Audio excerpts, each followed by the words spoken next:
Welcome to the part 2.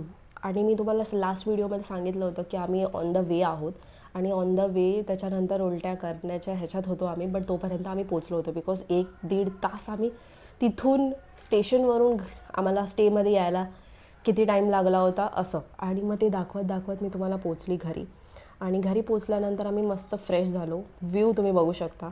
आणि जो माझा स्टे होता त्याच्या समोर एक्झॅक्ट समोर हे असं हे होतं. आणि खूप मस्त झाल्यानंतर आम्ही फ्रेश झालो थोडंसं आणि जेवून घेतलं. आणि जेवणासाठी जे प्रॉपर कोकणी जेवण आलं होतं. मस्त आम्ही चिकन ऑर्डर केलं होतं. मस्त चिकन सुका होता आणि खूप टेस्टी होतं. ते सगळ्यांना आवडलं होतं. ह्या सगळ्या माझ्या कझिन्स आहेत, सगळ्या माझ्या काकांच्या मुलीच आहेत. आणि मग त्याच्यानंतर आम्ही सगळे जेवण वगैरे घेतलं. थोडंसं 1-8 तास आम्ही बोललो की रेस्ट करूया आणि रेस्ट केल्यानंतर आपण बीचवर जाऊया, मी असं डिसाईड झालं होतं. आणि त्यानंतर संध्याकाळी आम्ही बीचवर गेलो.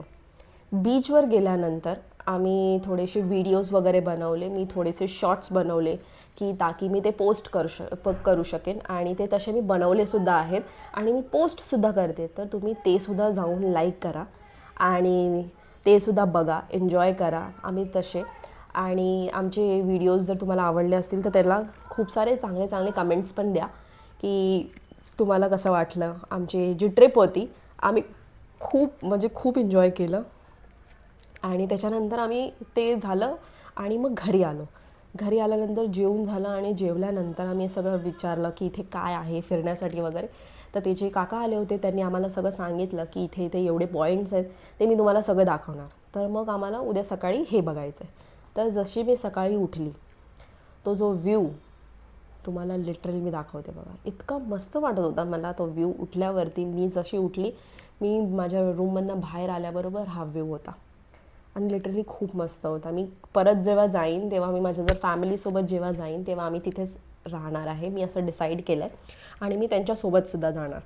आणि मग नंतर आम्ही जेव्हा पोचलो आणि लिटरली मी तुम्हाला सांगते, जेव्हा आम्ही फटाफट रेडी वगैरे झालो आणि की आज आम्हाला हे गोष्टी फिरायचं आहे, बघायचं आहे, ते आम्ही बघण्यासाठी स्टार्ट केलं.